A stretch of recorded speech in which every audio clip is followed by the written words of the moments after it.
তার কাছ থেকে আমাদের অনেক তথ্য প্রমাণ পাওয়ার ব্যাপার আছে। তিনি বাংলাদেশের এমন কোনো দুর্নীতি নাই যেটা তিনি করেননি। অতএব তাকে আমাদের ট্রাইব্যুনালের জুরিডিকশনে যত কিছু যা যা জিজ্ঞাসাবাদ করা প্রয়োজন সেটা আমরা করব। হয়তো অন্যান্য তদন্ত সংস্থা অথবা অ্যান্টি কারাপশনের যদি তার তদন্তের প্রয়োজন হয় তারাও হয়তো নিশ্চয়ই করবেন। একটা মামলার বিচার অলরেডি চলছে বেনজির আহমেদের বিরুদ্ধে।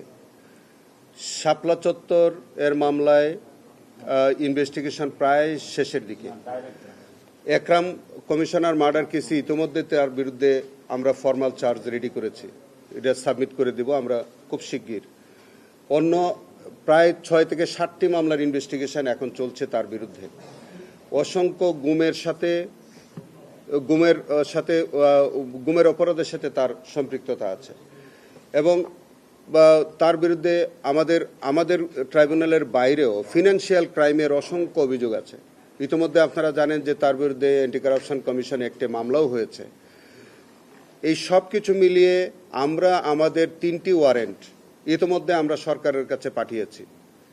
আমাদের এনসিবি আছে, ওখানকার মাধ্যমে ইন্টারপোলে তাদের কাছে এই ওয়ারেন্টের কপি যাবে এবং সেই কপি চেয়ে আমাদের পক্ষ থেকে সরকার ইতিমধ্যে আমার জানা মতে তাকে এক্সট্রাডিশন চেয়ে, তাকে ফেরত চেয়ে, বিনিময় চেয়ে ইতিমধ্যে আবেদন জানানো হয়েছে এবং কূটনৈতিক চ্যানেলে এই প্রক্রিয়া শেষ হলে সেখানে আমরা যতদূর জানি যে ওখানে প্রায় তাদের 1 মাস সময় লাগে।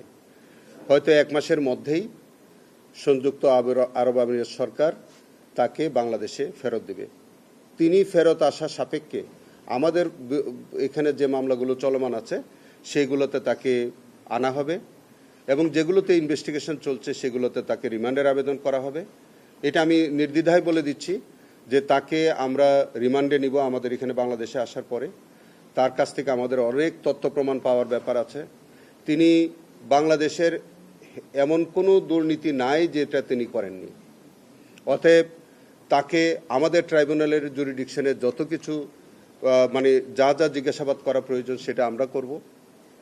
হয়তো অন্যান্য তদন্ত সংস্থা অথবা অ্যান্টি কারাপশনের যদি তার তদন্তের প্রয়োজন হয় তারাও হয়তো নিশ্চয়ই করবেন। তবে এইগুলি সবই করা হবে তাকে তিনি ফেরত আসা সাপেক্ষে। ধন্যবাদ। অলরেডি নির্বিচারে গণহত্যা করেছে, জেনোসাইডের অভিযোগ আছে। আমাদের টিএফআই সেলে আপনার গুমের অভিযোগ আছে যেটা সাক্ষী চলতেছে, তার সাথে অন্যান্য বাহিনীর মানুষও আছে।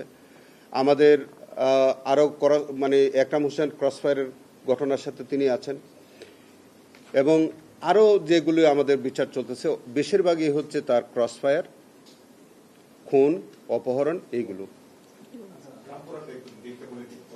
রামপুরার যেটা কার্নিশে ঝুলে থাকা আমির হোসেন ঝুলে থাকার যে মামলায় চঞ্চল